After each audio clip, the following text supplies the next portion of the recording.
welcome to That Moto Show with Dirt Bike TV's Jake Clark and producer Donnie Bales. Show 24. We are here, and this is like a false start because we actually started this show, went 5 minutes in, and then red flag because Donnie didn't hit a button. Somebody is a failure. So I think you might need... Didn't turn the gas on, the petcock. Okay, that whole thing. Hey, I had a friend that would turn his gas off in between riding, and he forgot and broke his leg. Yep. Don't do that. So... False start. I'm sorry. I'm going to have to remind Donnie every time. Yeah. Okay. So we're back in the show, 24. 24. I think of Steve Langston as 24. Yeah, Steve Langston. Who else do you think of? Ernesto Fonseca.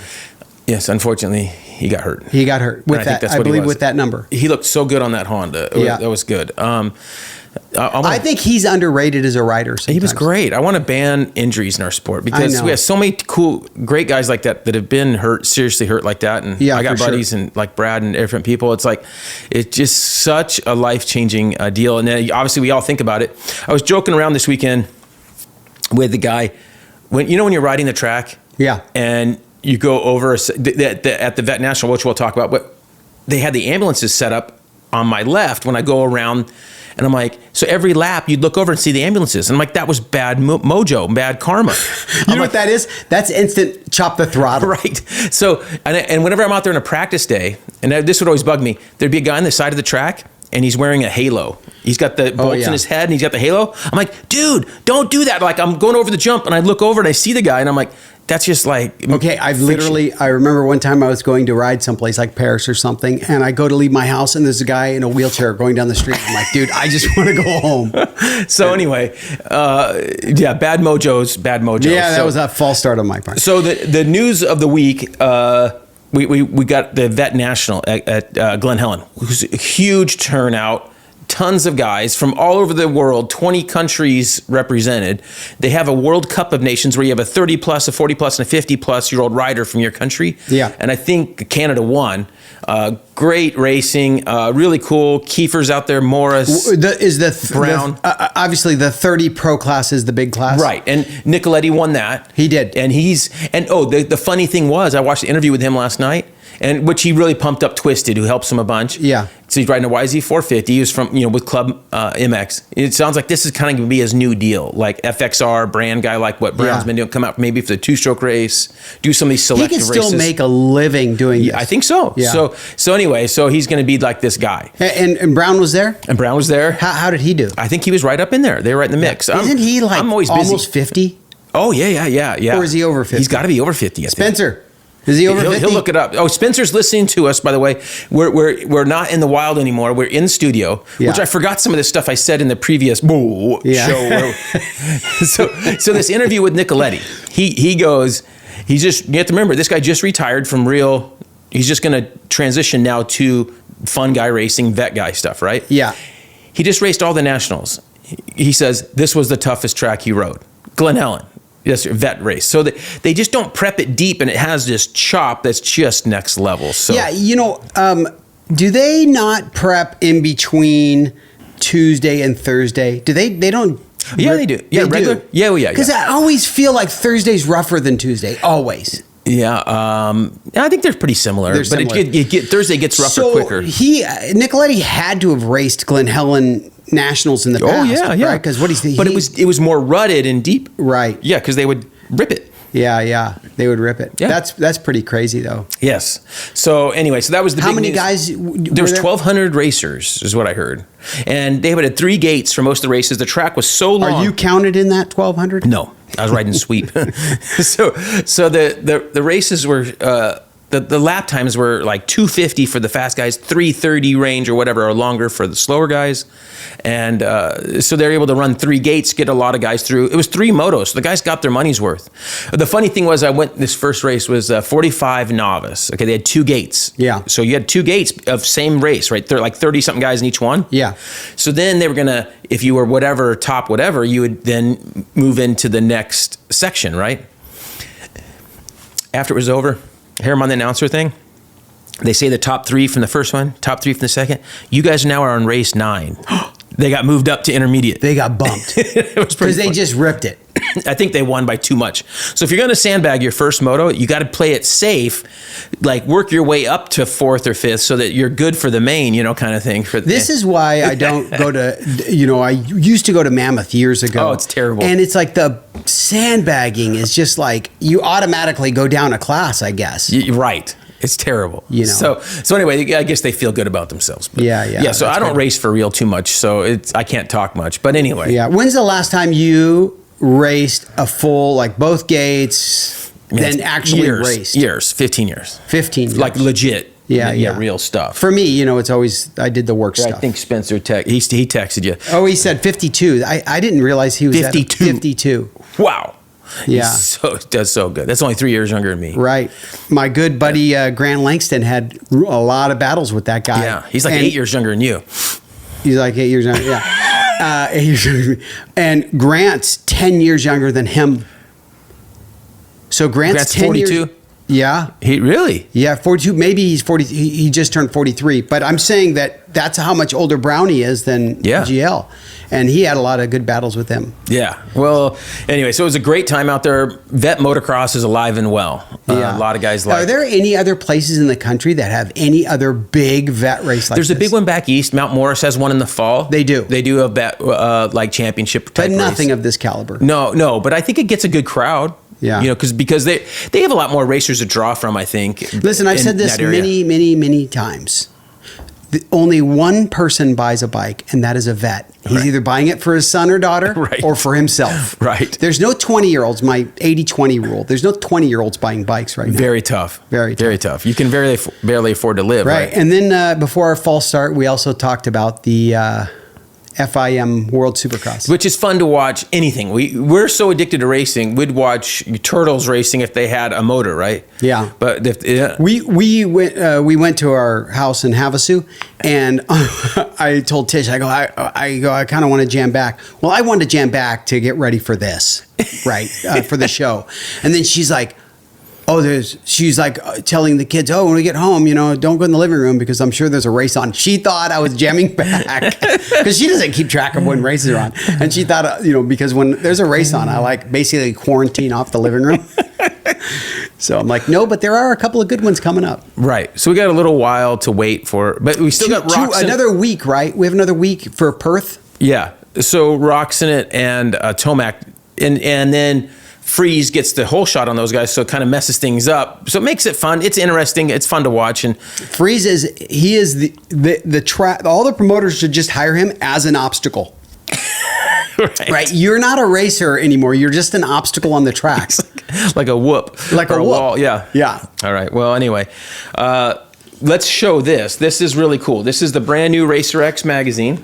Look at this. Brand new. We got our CR250. This is the MC themed looking 96 CR250, and this the 1-800-COLLECT bike. We had this at the Langston show last week or two, and really fun times out there at the show. And we're going to talk about that in a minute. We have some footage to show you guys from the show, so we'll talk more about that then. But the big news here is I'm going to start to finally sell these bikes. So guys been bugging me, so I haven't really advertised them yet. My wife's kind of pushing like, hey, let's make some room in here. You know what you should do? You should surprise her one day and stage them inside the house for a photo shoot or something. When she's out, how would Sarah feel about that? I don't know. It wouldn't be good. It wouldn't be good. So, what do you think? How fast do you think these bikes will go?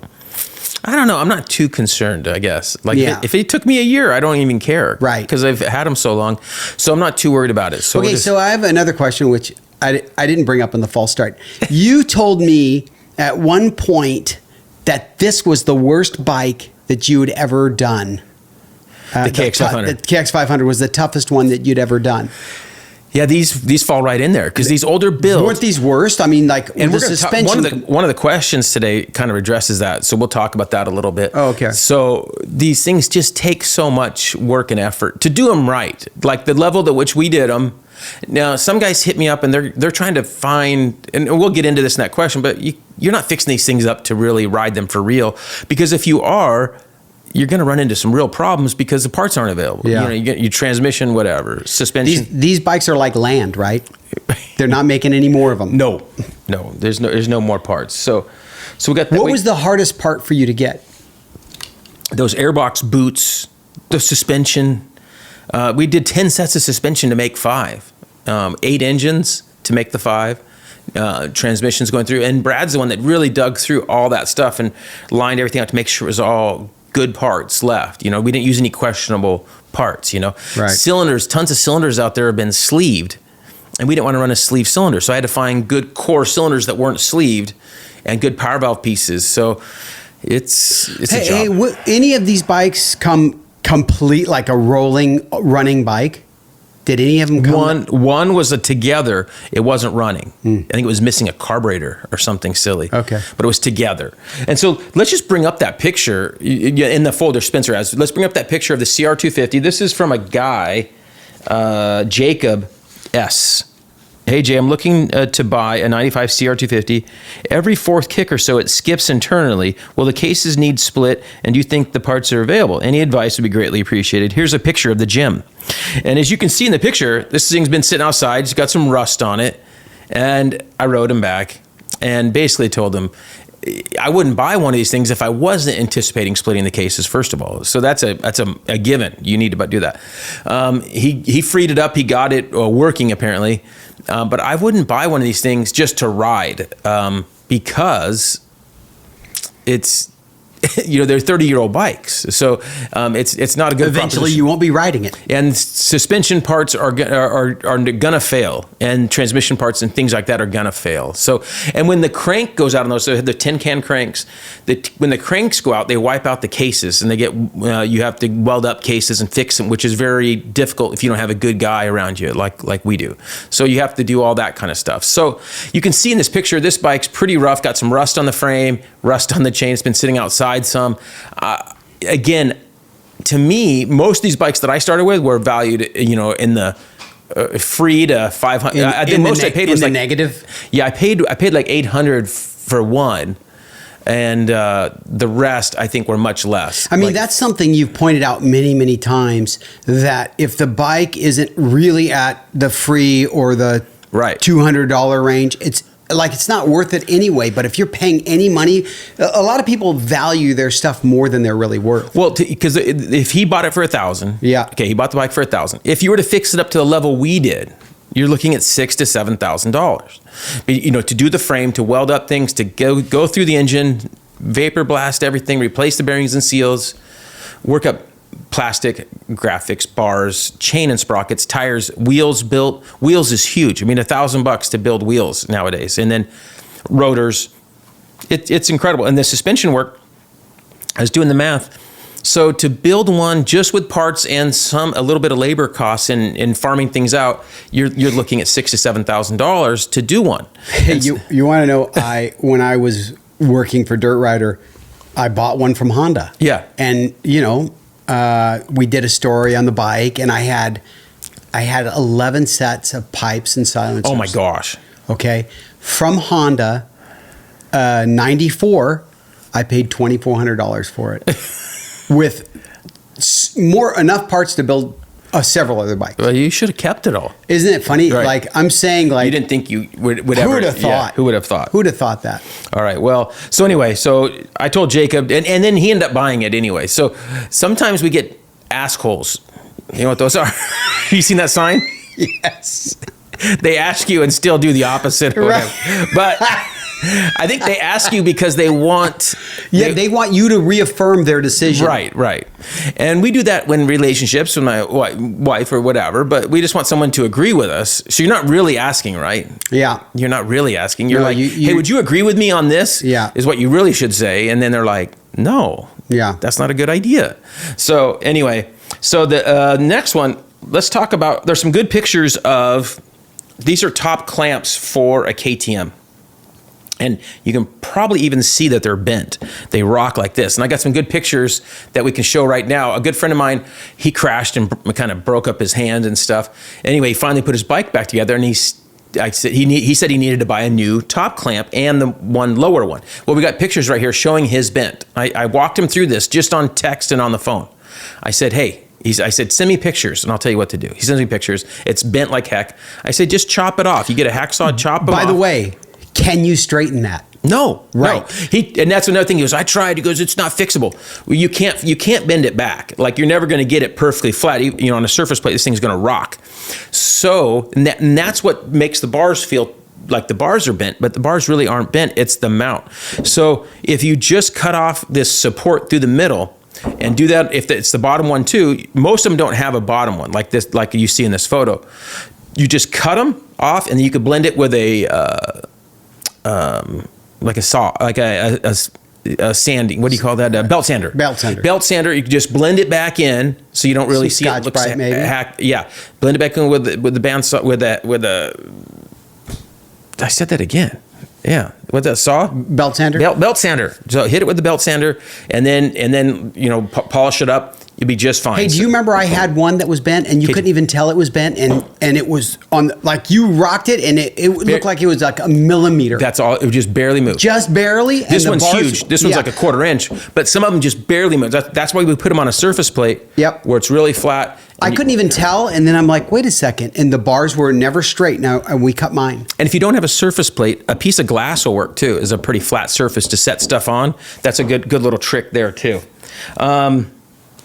Okay, we got some pictures of some metal material have you seen this in the new generation frames, the 24, 25? There's a bunch of slag, like leftover welding balls and messed up little pieces. And you can see in these photos, guys send this, and I got these sent to me, and people are paranoid, and I don't doubt that this happened, but what happens with the intraweb, I call it, is that these things start to snowball into a huge thing. And so on these new generation KTMs, that they are now, everybody's like, oh, we're all going to have this stuff. We've pulled apart a few, yours included, and we haven't seen any of this. Haven't seen them. Right. So I don't doubt that it happened, but what happens with the internet is that everybody blows things up way larger than it is. So be careful of that. Just know that they can be isolated cases. You know, some guy drinking on early on a Friday. I always say that one's made on a Friday. Right. And somebody just told me, oh my gosh, I forgot about this. I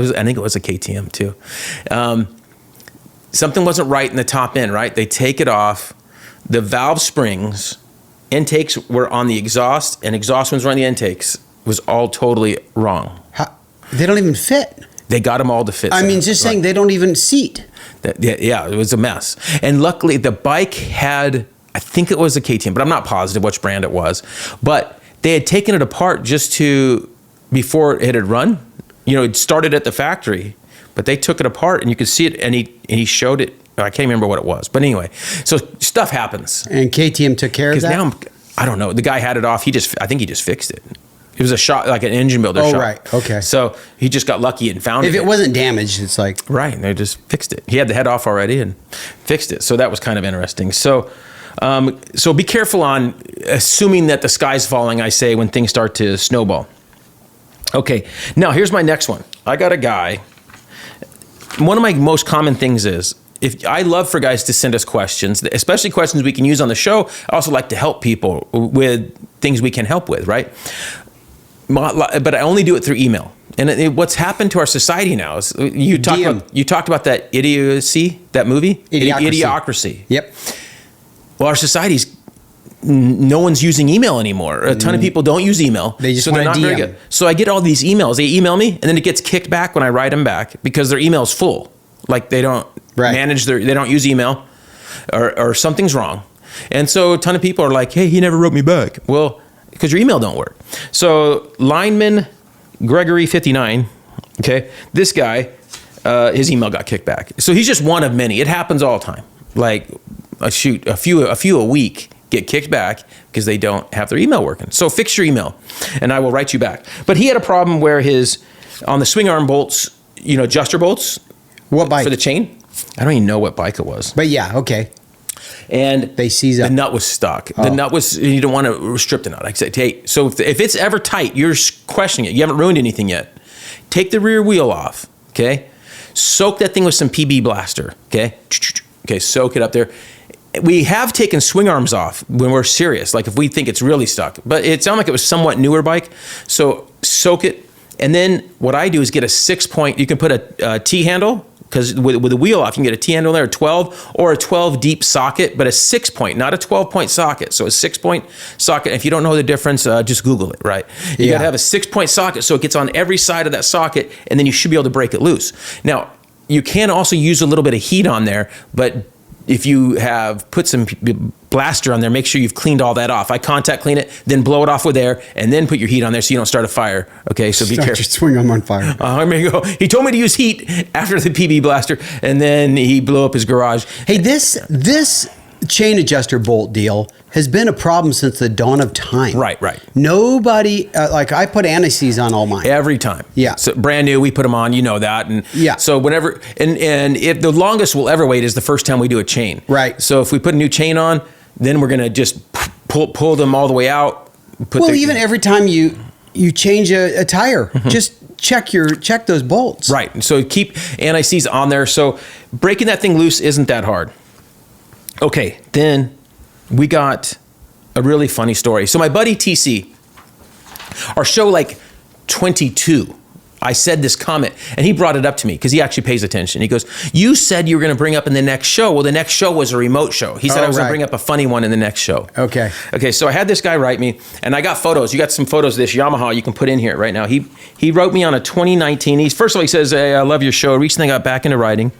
And he started with a 96 CR 125. He got an 03 XR100, and he's tried all these other bikes. Went from, he had an 80 before that, XR80, and now after that 125, he's worked up to a 2019 YZ250F. He purchased it from a young man. This young man was a racer, obviously, okay, because this thing was a race bike and a woods race bike. He has the IMS tank on there. He wants to address all these issues. He wrote out all this stuff to address on this bike. And he says he's planning on doing the linkage and the service and all this stuff, right? And he also says when the bike is idling and I put it in first gear, it clunks out, and I used to have to restart it, and the bike crack the throttle when he goes to start it. And that's somewhat normal in the sense of if the idle's a little low, they'll chug, especially if it's on the bike stand and when you put it in gear. So I'm always cautious of making too many assumptions of a bike. What it's doing right off of idle, especially if it's not fully warmed up. So, especially on the KTM bikes because of our hydraulic clutch that you got to believe. So he asked me all these questions, and he asked me, what are your overall thoughts on this 2019 bike? Sorry, this email's so long. It was this long right here. That's the entire email? That's it right here. And it goes in the first two paragraphs here. So I write him back and I said, don't get mad at me, LOL. But this is like a kid coming to me after he got the girl pregnant. So you don't come ask me. How do I prevent this? Right. Okay, so you need to. So first of all, we have a video on buying used bikes. Okay, you can go to our YouTube. If you have any problem, just email us. I'll give you the link if you can't find it. But we have a video that goes through these tips. Okay, so there's lots of things to consider. Used 250Fs are at our highest of our caution radar. Like red alert, be careful of used 250Fs. That's our first caution. This is a bike that you really want to, any of them, any brand. The Yamaha 2019, this brand, valve train, cam chain, and rod all have potential issues, especially if it's been raced. So these are bikes that I would only consider buying if they were very cheap. Like a 2019, like a 5-6-year-old bike like that, I would want to be like under $3,000 kind of thing, like cheap. Assuming that it's going to need a rebuild, and then it's a lot of work, So most of these older 250Fs are getting parted out because it doesn't make sense to fix them up. Would you assume, this is kind of a broad question, but that 250s are raced more than 450 used bikes, not pro bikes, yes. But wouldn't you assume that 250s are being raced more than 450s? Yes. Because young kids are coming up. Young kids are racing more. That's right. So kids are racing these things. And so buying a used race bike is just a tough call, period. And a 250, very, very sketchy. So I say run away. So I told him, I said, you should have hit me up before you bought it. My number one advice on this bike is to put as little money into it as possible and sell it. So I told him just make sure it's running and sell it. Hey, when you crush people's dreams, do you get a response? He was actually really cool. He actually decided he was going to sell it and get something better or something good newer. For him. Yeah, and I think he did. So that was really cool. So I helped answer some of his questions on the suspension and different things. But this bike, just if he did the suspension service and did all this work, easy $1,500 and on top of this thing. Where now I have seen some really good deals on 250Fs, but you can tell that it's got the stock graphics. It's never had graphics on. You can tell the cases haven't been worn. It hasn't been raced. And you're having to trust the guy. I talk about this in the video. You're trusting the integrity of the guy that you're buying it from. So I get him on the phone, talk to him a few times, make sure you feel comfortable. A lot of people throughout the country, they're driving 2, 4, 6, 8 hours away to go buy a bike. You know, bumper to curb warranty. Right. And they're not buying, like when we have so many options here, a lot of us don't want to drive more than a half hour to go buy a bike, right? Like I don't leave my neighborhood. So with traffic and everything in California, that's a common thing. So anyway, that's something to consider when you are looking at used bikes. Feel free, and I have guys that will actually send me 2 or 3 links to the Facebook ad or Craigslist or whatever it is, and go, "What do you think?" And I click on it and I tell them what I think. Oh, hey, that one's pretty good. I would do this one, and see if you can get them down $500 or whatever on this one. That's probably a good one to go with, you know? Yeah. But again, no matter what though, you want to get the guys on the phone. If they don't want to talk to you on the phone, just move on. So let's try to estimate, how many bikes do you think you've bought in your lifetime? Oh, yeah. Could you even estimate? Oh no, 100. I mean, from used, and I've sold more, I guess. Yeah. Yeah. It's got to be more than 100. Yeah. How many of those 250Xs did you have? You had like 7. I went through like 7 or 8. 7 or 8 of those of them. alone. Yeah. Yeah. Yeah. And so it's hundreds, I guess. Yeah, it's crazy. It's got to be hundreds. Can't even fathom it. No. In the last few years, I've made a spreadsheet. We have a spreadsheet. Yeah. With all the VIN numbers and everything, and what you know, it's insured or not insured, and then below that, I have all the bikes I've sold. And that's just in the last, you know. Hey, 12. I was going through, I'm overwhelmed with videos on my hard drives, and I started going over, and like 12 years ago, I started deleting a bunch of those old, I couldn't believe how many there were that we made of those bikes. Yes. Like, I'm just like, oh my gosh, there was just video after video of us doing all kinds of carb mods and all that stuff on there. Remember that? They were fun bikes. Yeah. Those were actually really good bikes. Yeah. Yeah. All right. You want me to read a question? Let's go. All right. Now we're finally on to Donnie's questions. Yeah, maybe. If I could learn to read, it'd probably be better. All right. Ronnie H. He says, "Hi, Jay. From your videos, I get the impression you have a lot of people to ride with and many places to ride. How often do you ride alone? If riding alone was all you had, would you keep riding? And if the closest riding areas were 2 hours away, in parentheses, and would ride alone when you got there, would you keep riding? Thanks for all your thoughts and for all of your great dirt bike videos. Regards." Okay. So, first of all, yes, I would ride by myself. Okay, so first thing.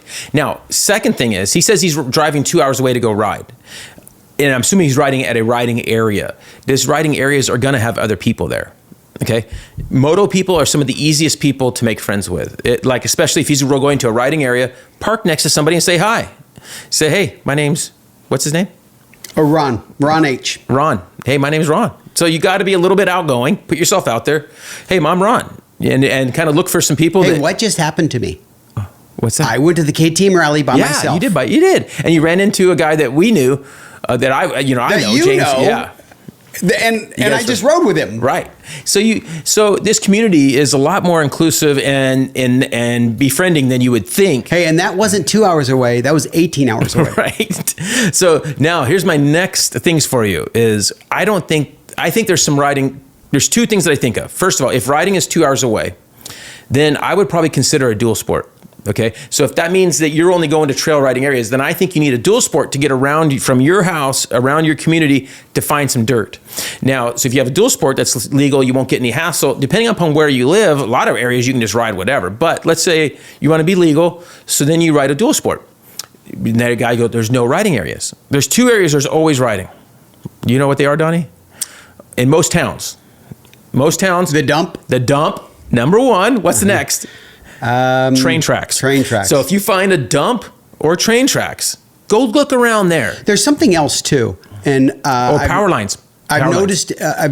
Aside from that, Facebook always has groups in your area to ride with. That's a good. I see a ton of them. Yep. Different groups. So that's how you could do it. You got to put yourself out there a little bit. But yes, I still would have no problem riding by myself. And it's obviously not as fun. And then there becomes a safety factor that you want to have somebody there if you do have a problem.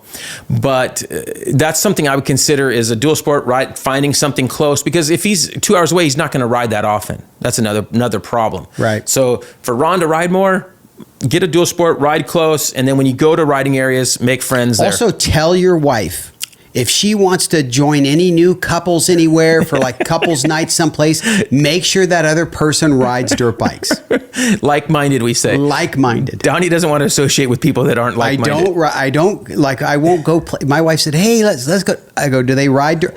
I'll even go if they race off-road cars and stuff like that. If they're in the dirt, I'm like, I can go and talk to them. I noticed your whole cul-de-sac is all like-minded. Yep. By the signs in the front yard. Yeah, there's quite a few signs here. That nobody's coming down here that isn't of that mindset. Okay. All right. What do we got next?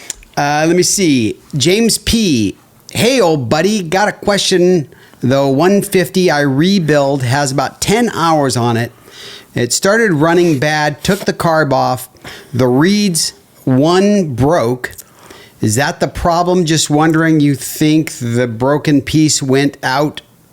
Because my problem always, thank you, your opinions. We need to have you pre-read these. Okay. No, but this was... Just you got to pre-read them. Come on. I get you, but... All right. Well, it's fine. But, okay. But so he's asking, and we have a photo here of his broken reed. Yeah. We have it in the folder for you. So his broken reed pedal, what he's wondering is if this broken reed pedal has gone down into his crank. That broken reed pedal's down the track somewhere. So it shot out through that engine, went out the exhaust, into little grinded up pieces out the silencer, and is long gone. So you don't have to stress it. It's gone. So simple next. What's next? Yeah. So it's gone. Yep. Ready for the next Eric one? H. Hi, Jay. I'm rebuilding a 2000 CR250. Just looking to see if you've done one of these and what mods I should consider. Thanks. Okay, it's a real nice guy. I just actually wrote him back last night. So again, a little bit of this goes back to my steel frame bike stories, but this is an aluminum frame bike. This is a really good bike. But when I write this guy back, one of the things I say is, hey, if you just do the basics, first I do the suspension and make sure the suspension's good to go. That's going to range anywhere from $500 to $1,000, range. Just to get new oil and seals and maybe some springs for you, all that, do that. And the next thing would be the engine, going through the entire engine and all that. That can be another $1,000, right?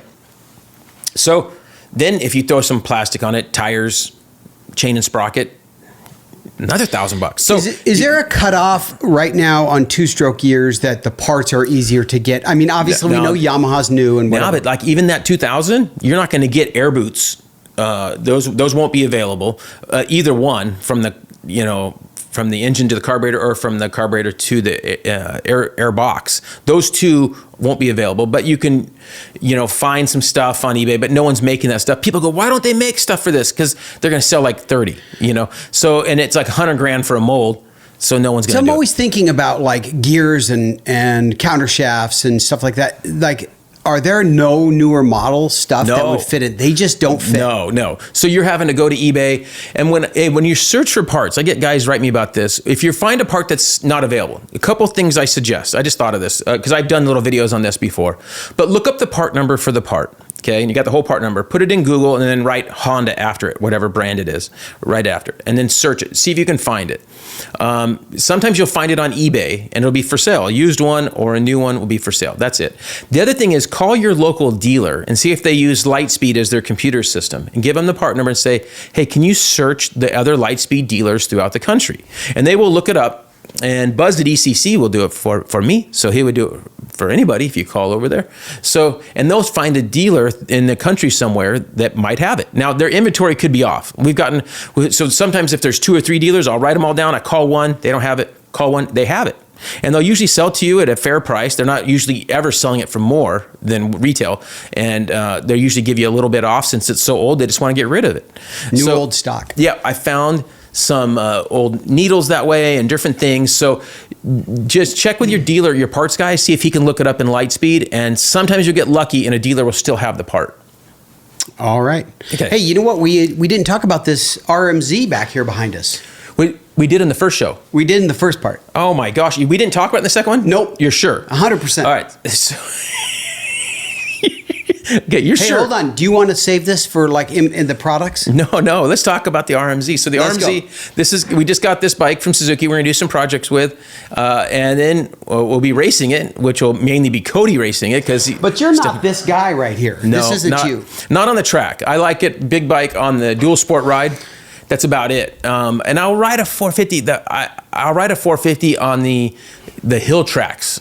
Maybe, you know. Right. I like that. The Honda 450 we liked a lot this year. So that RMZ 450, really good bike. It's just stuck in 2018, I think was the last time it really got major updates. Yeah. So it's just stuck in time, unfortunately. We all know, but we also know how well even a modified version works, like when Roxon riding that thing. Right. They have the bike working fine.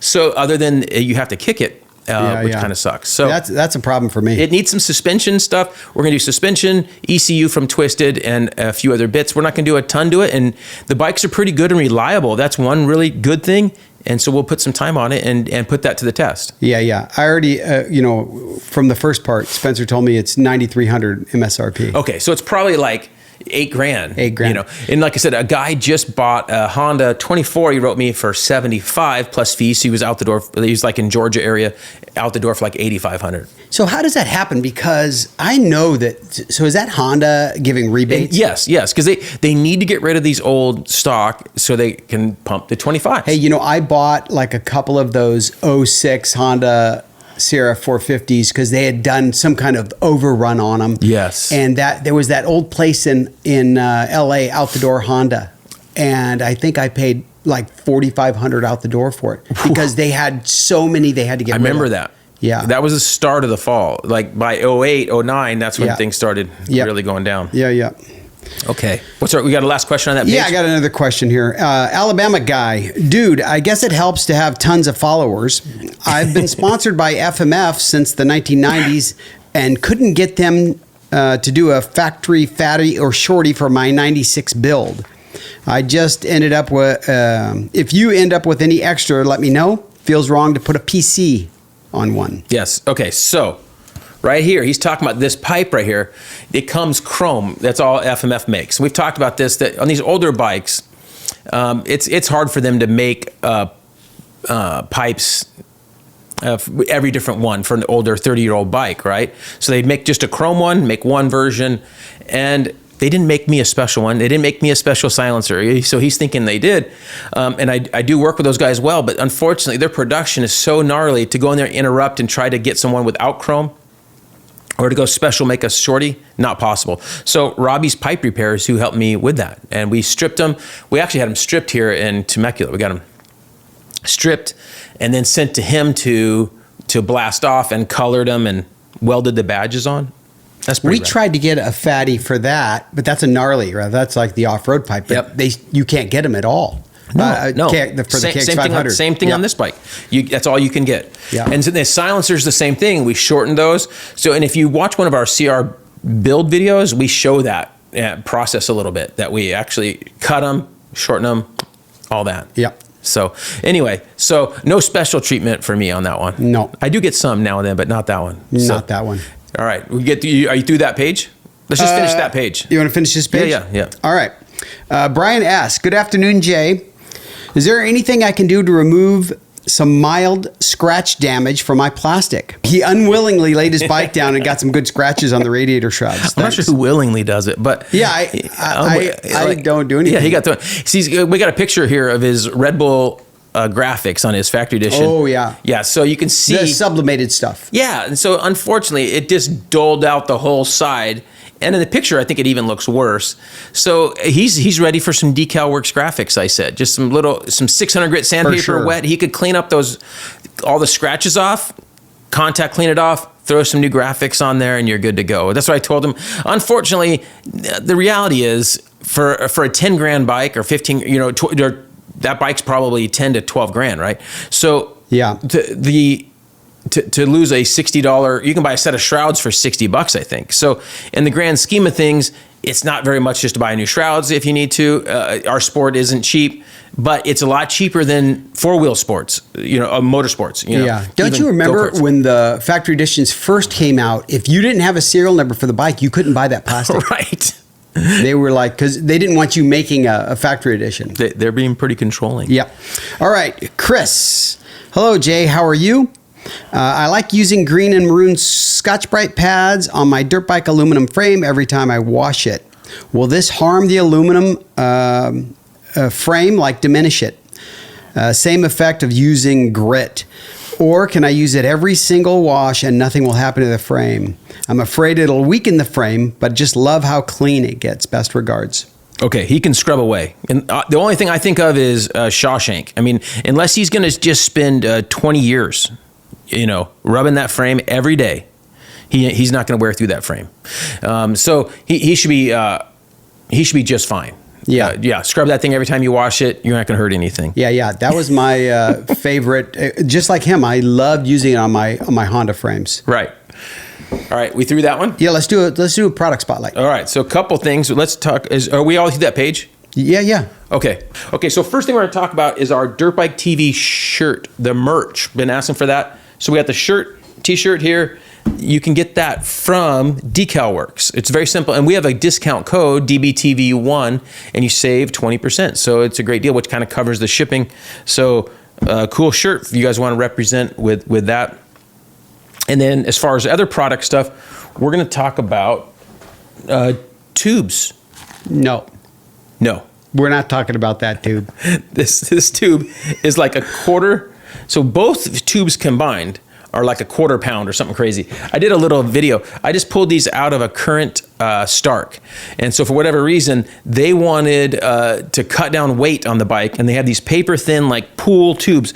I'd never seen anything like this in my life. And I guess they use them in some bicycle stuff or something. So I think it might be kind of a cool thing to have as a backup, like in your backpack for a trail.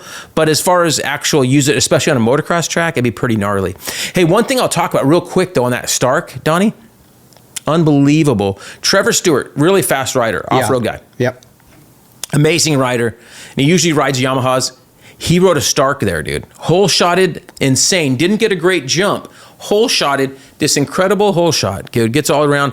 And Josh Mosman was behind him. Okay, it was like a 25 plus class or whatever. And Josh, it was only like a 4-lap race, so it was pretty short. And Josh got him at the end. And it sounds like they're similar speed, even when they're both on 450s. Do you know if that thing was turned all the way up? Oh yeah, it was. And you could see it up the hill. The thing would just crank. So there's gonna start to come a time where these bikes. And listen to me, I don't really have a problem per se with electric bikes, but I do think that things should race. You should be equally yoked in what you're racing. 100%. 250s, race 250s or whatever.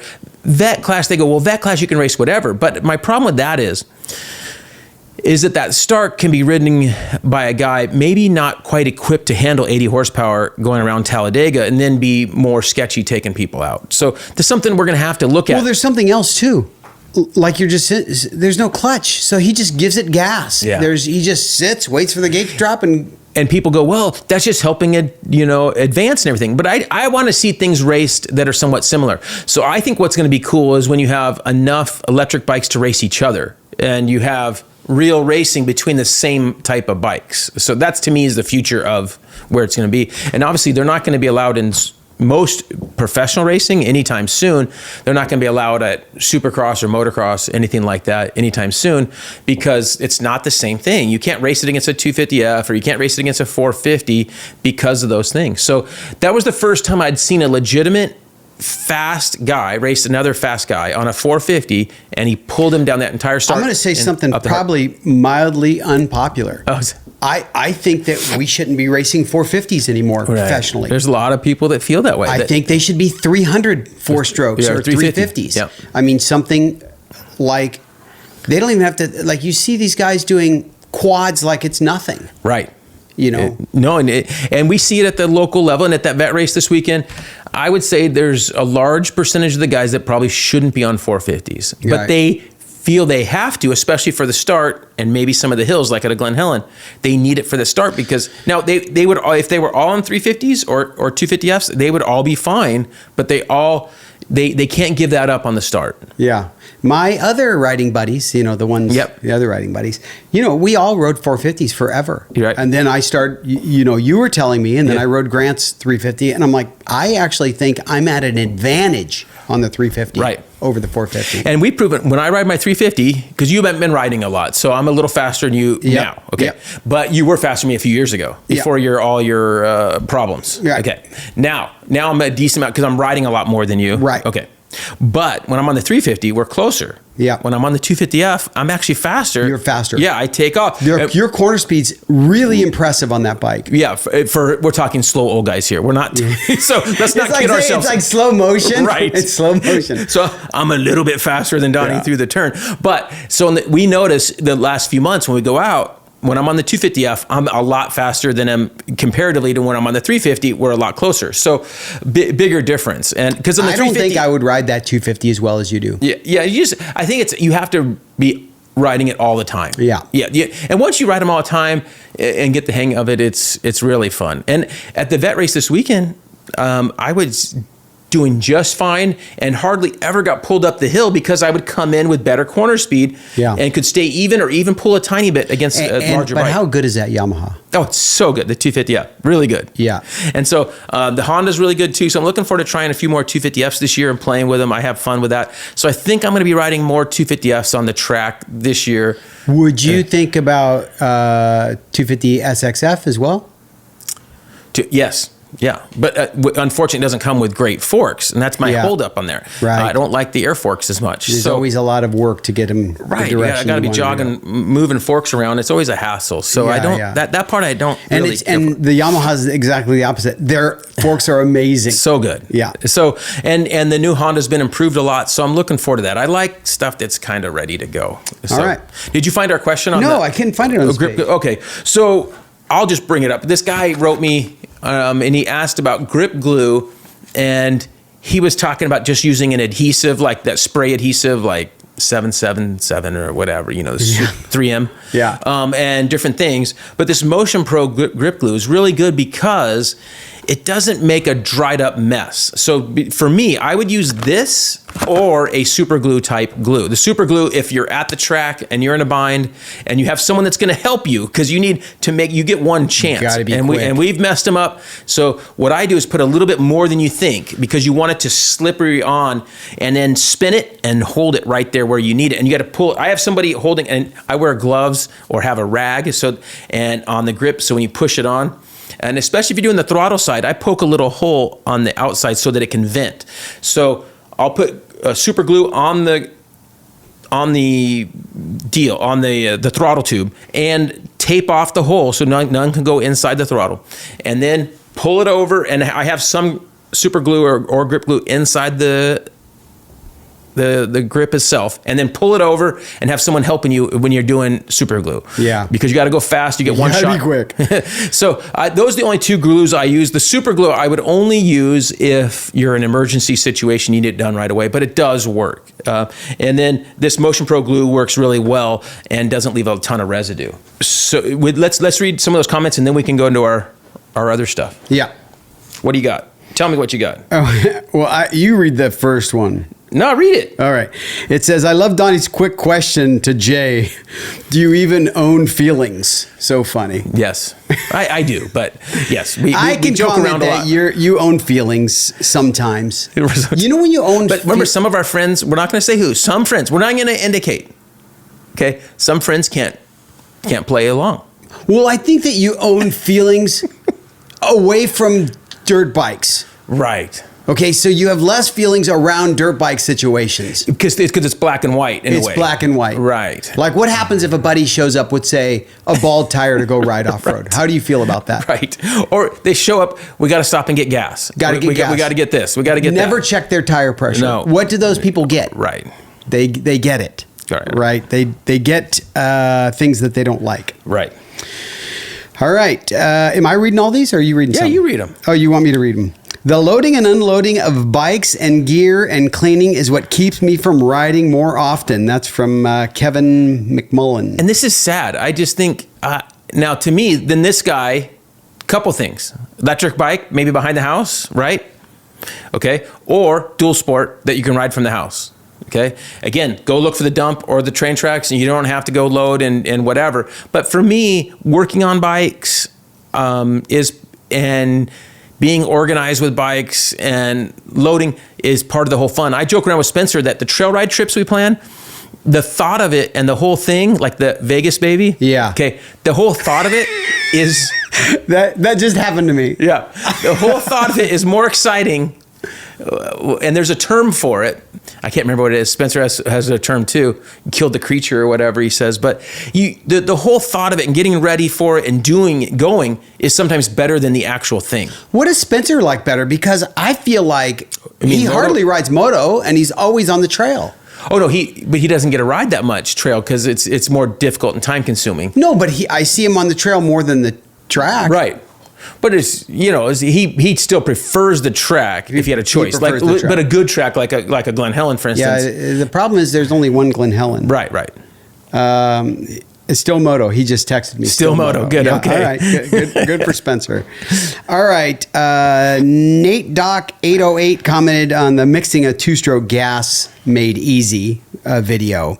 Two-stroke oil is an excellent fuel stabilizer and won't hurt four-stroke engines when mixed quite lean, particularly in small carbureted machines like lawnmowers, etc. I've heard of this. Guys using two-stroke, a little bit of two-stroke. As a stabilizer. Yeah, as a stabilizer, because it keeps the gas from turning bad as quick. So if he's using it, I say try. Do you ever use any stable or seafoam or anything? No, because we just take gas out. Our problem here isn't cold and stuff. It's the heat, and the heat is so bad. And I think I don't want to run most of that stuff through, especially the fuel-injected bikes, so I don't want to risk it. So we just drain gas out. Is our answer. All right. You got another one? AACC8990 commented on the Don't Scratch the Rims Pro Tire Change. Oh, I got a cheater tire. Yeah, this tire seems like it's really soft rubber-sided walls. All the tires that I've installed have thicker tire walls and is hard like a brick. One thing that I've learned is heat the tire up makes it a lot easier. Are you cheating, Jay? Yeah, exactly. We'd have to have hundreds of cheat tires because he hasn't seen how many videos we've done. The problem is that there actually is no tire like that exists. The sidewall. Yeah. So as far as the soft tires, we do some 18-inch stuff, Some 18-inch stuff is a lot easier than others, but for the most part, the Dunlops which is all we use, are some of the stiffest sidewall tires out there. Oh, strength-wise. Right. Yeah. Interesting. All right.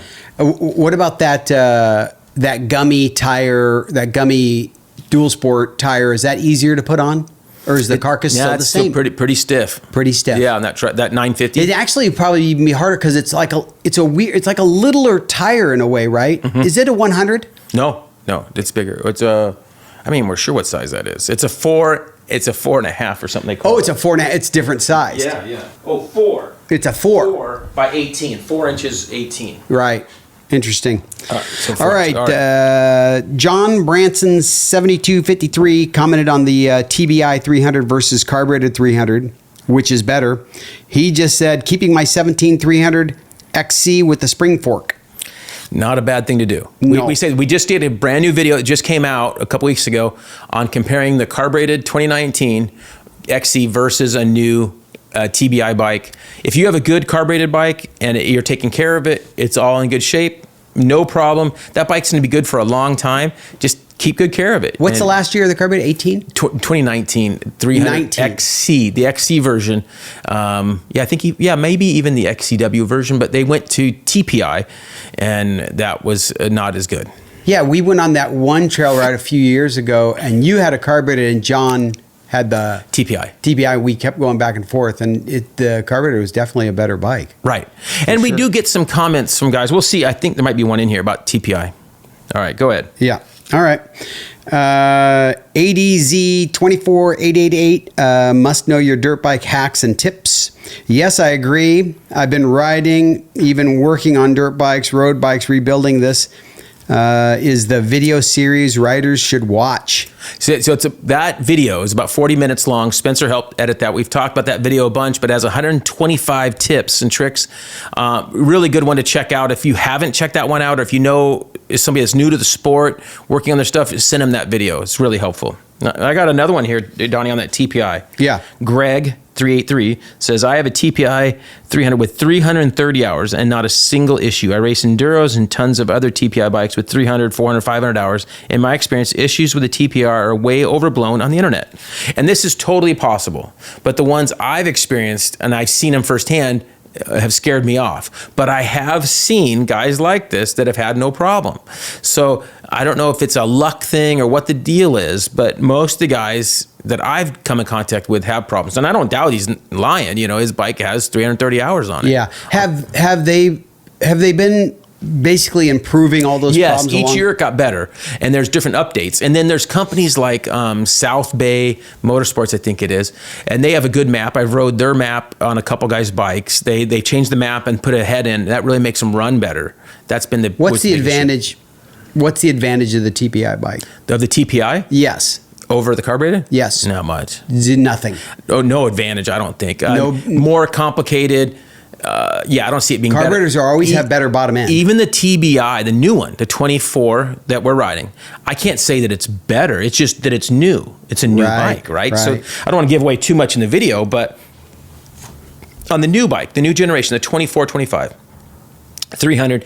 But here's my problem or quandary is that the XCW TE version is really easy to ride, good bike, but it's not really fast enough compared to the carbureted one. But if you buy an XC or TX on the Husky version, it's a gnarly like race bike, really tough to manage that power on the tight trails.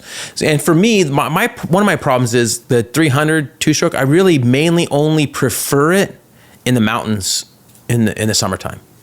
For the most part, I'd rather be on a 4-stroke 350 about anywhere else. But isn't it funny that the fuel-injected 4-stroke is better than the carbureted 4-stroke? Not even close. But on the 2-stroke, I think you can make a carburetor either with the key-in or with Electron. You can make it work well. I heard somebody like experimenting with direct like port injection on those on a 2-stroke, and I heard they worked really well. They did on jet skis, on a triple cylinder jet ski set. But a jet ski is a totally different type of power, right? On off. Yeah. You just let off. Yeah. And I don't think you need to be like on a trail. So that's such a different type of power, you know. Anyway, I'm still, I think the TBI, the new generation 300 XC is a really big improvement.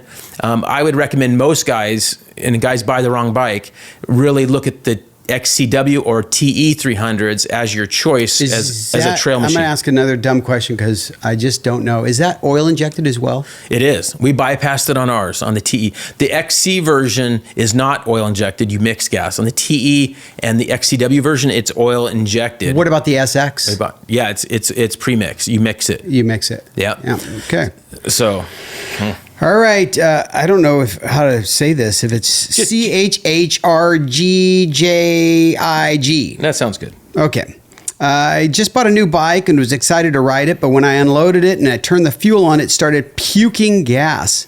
For a week, I thought I had to rebuild the carburetor, but then I just tried this fix and my issue was gone. Thank you. So it's on the leaky carb video. So simple tech tip for you guys. If you have a needle seat that's stuck, over the years we see guys hit it with a hammer or a screwdriver against the side of the carburetor. You see these carburetors that's with dents. Old technology hitting it. Remember there was dents. You see the carburetor always dents on them, banging it. You just pull the fuel line off of the petcock and then shoot an air hose in that line. It'll shoot air through the carburetor and blow out hopefully whatever's stuck. This works for us. If everything's in decent shape, it works like 70%, 80% of the time. We need to do a video, a show talking about new tips on versus old tips. So like you used to work on bikes a certain way. Right. And like this is a new, I mean, I'm sure you've hit a carburetor before in your life. But I would use the wood end of the hammer. I would use the end of the plastic screwdriver. Right. So I'd always use that, like those. not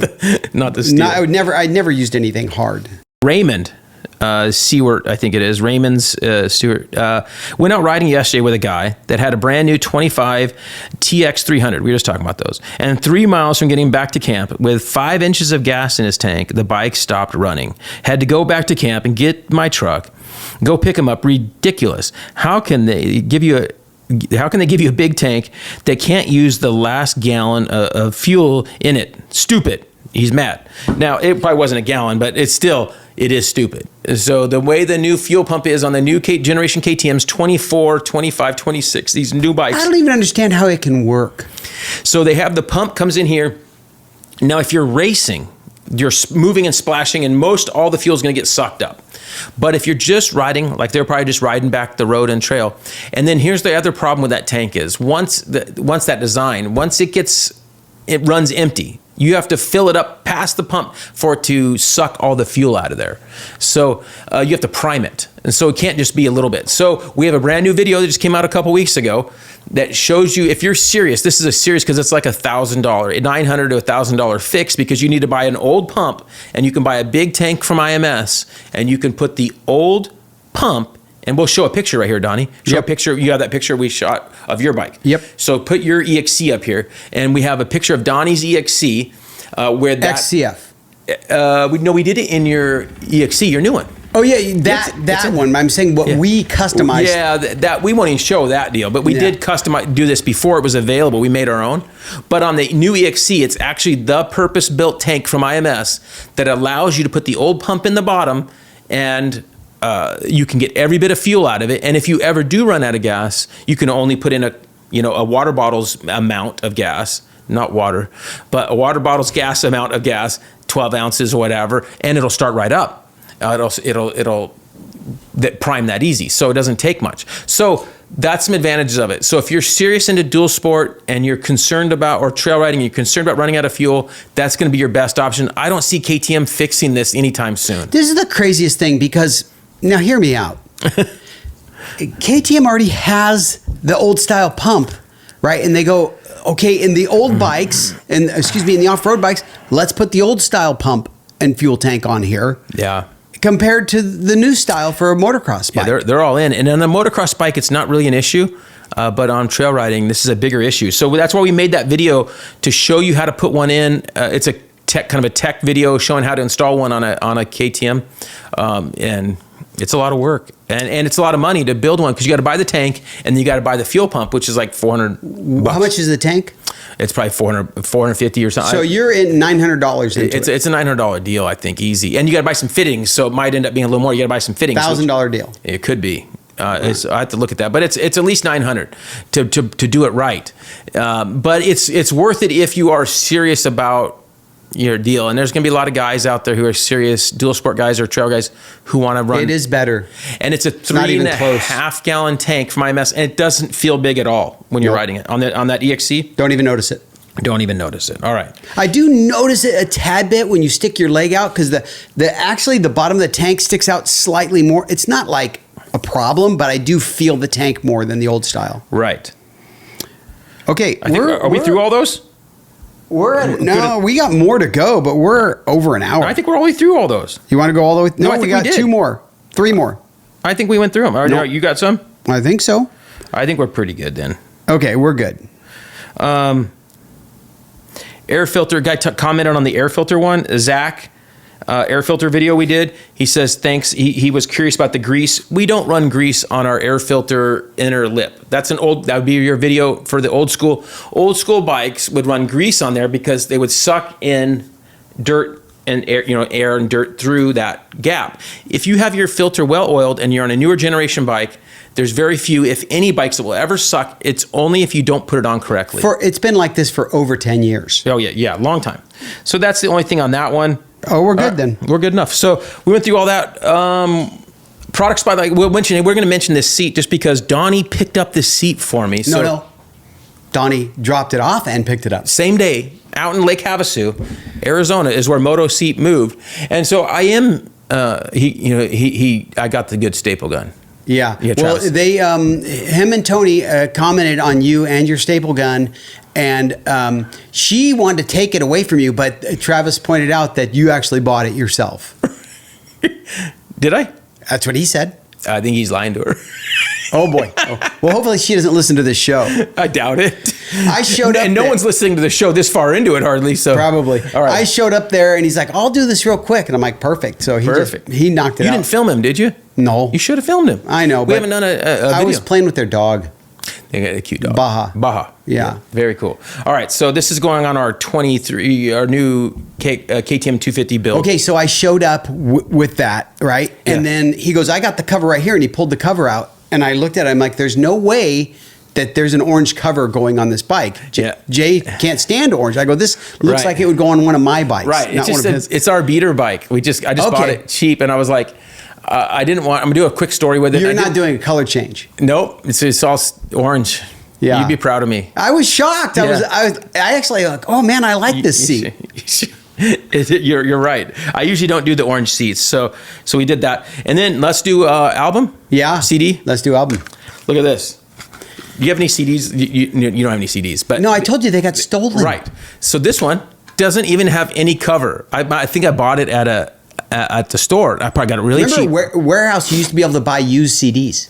I buy tons of used CDs. Yeah. So this is Metallica's Black Album. And this thing is so good. The first 6 songs on this album are insane, with Inner Sandman.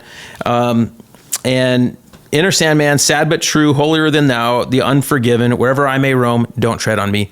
Those 6 are the first 6. Now, most of Metallica stuff, I'm on the fence, like, Master of Puppets. I can deal with some. I love some Metallica stuff. This album is like more radio. Bob Rock is the one that helped produce it. It was a little bit more radio, right? A little bit less, gnarly. What else? More bass.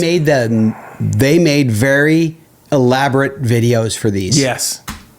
Yeah, right before this remember the video for One? One. Oh. That one was gnarly. They played that nonstop on MTV. Yeah, it was just like nonstop. Yeah.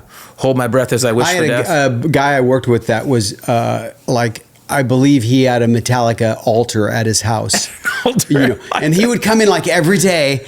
And I gotta be honest, I like Metallica, but I'm no super fan. Right. And he would come in and I would just be like, dude, shut up about Metallica. I've had it. Now, I love AC/DC. At that time, I've always loved AC/DC. So I don't have an altar, but the guy would non-stop talk about Metallica. It actually made me kind of dislike them.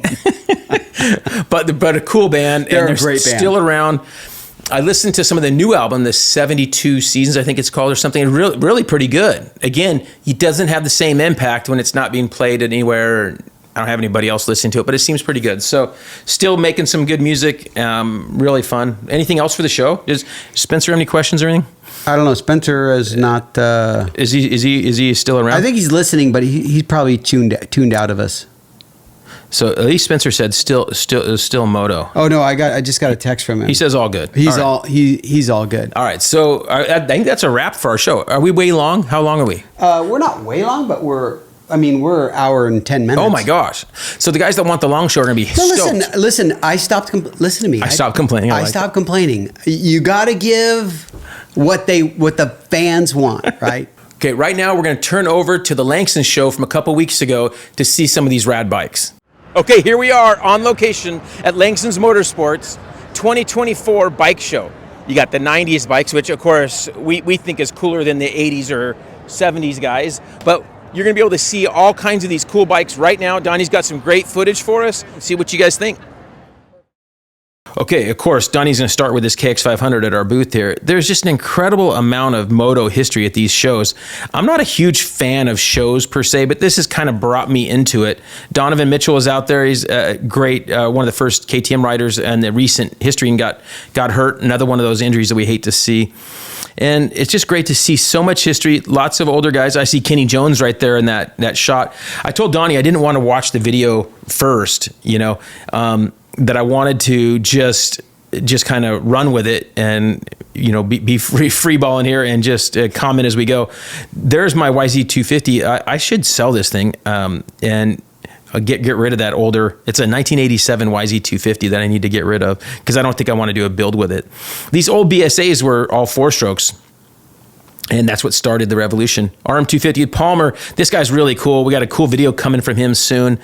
There's some of these bikes that were kind of, like this Triumph before the Japanese bikes kind of took over. That's when you saw more of these like Bull Tacos and different brands of bikes. Yamaha's, the guy right there, the hooligan guy, he's quite a character at the races, or the vet races that we go to. And even this mid-90s Nolene bike, really rad. just fun to see guys hanging out and doing this. The only bummer thing about these shows is that it ruins a Saturday of riding for me. I don't get to ride that Saturday. And here we see a 96 CR250, another one. A guy did a great job, and tons of 90s bikes, which was really cool to see so many 90s bikes fixed up. And you got some of Grant's bikes that he raced with, after that. And then Honda Elsinores are just some of the prettiest bikes out there. That's one of the things that everybody really likes to see, those out there. But I think I would always rather be riding than at a bike show, because that's kind of the way I am. But you'd rather be riding than anything else. Yeah. So I wish these shows were on a Wednesday night or something. But I guess it's too difficult to get people to come out, and then it wouldn't ruin a Saturday riding. What about a Friday night or Saturday night? Look at me revving this thing up. Let's hear that thing. Oh, that's my buddy Scott. I'm just filming him. So this, our CR250s here, this is the one in the RacerX magazine. We had 20 or 30 guys come up and rev it up. So everybody dug the drone footage here that Langston's had. Ratto came out and watched. We had a bunch of friends stop by the booth. Really cool time.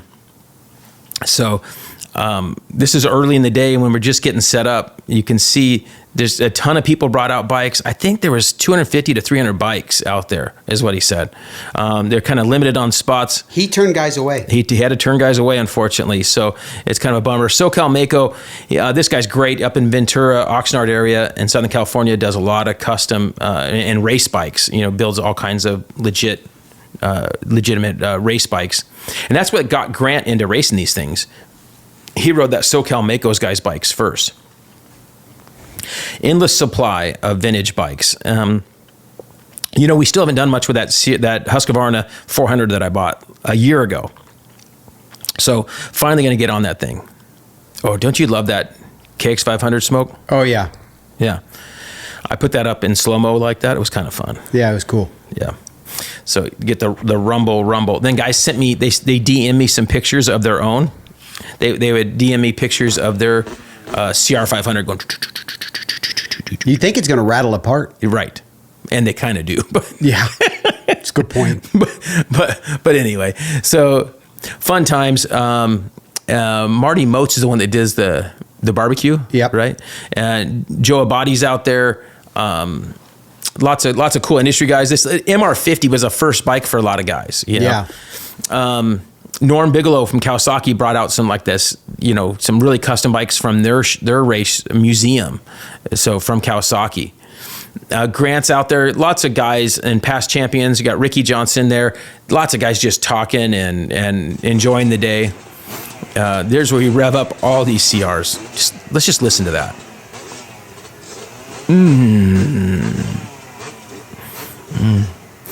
Ratto took a little bit to get that one started. Yeah. All right. But anyway, good time. CR250s. Who doesn't love that, right? That's a good way to end the show, right? But I think the best way to end the show is to be a winner. Yeah. If you're going to go, right? Yeah. So that's what happened at this one. I don't want to spoil it too much, but there you go. And we like to get some good photos out there. Had some people come out, and there we go. There's the champion's trophy right there. That's the People's Choice champion.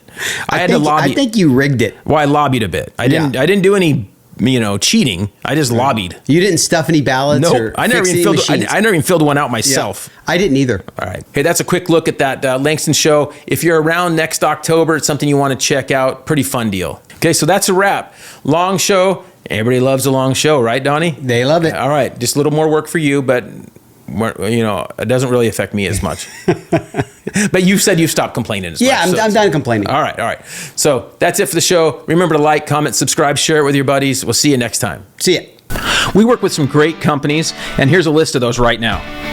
Dunlop Motorcycle Tires, Wiseco Piston, Vinco Air Shocks and Dirt Bike Parts, FMF Exhaust, Decal Works Graphics, Pro X Racing Parts, Recluse Clutch Revolution, Motion Pro Specialty Motorcycle Tools, Works Connection, Uni Filter, Klotz Oil, Cometic Gasket, MX Plastics, JE Pistons, Cardo Systems, ODI Bars and Grips. And remember, if you shop Rocky Mountain, use our link from our site, Linktree, or link in description of the videos. Thanks for watching and listening. Don't forget to like, comment, and subscribe.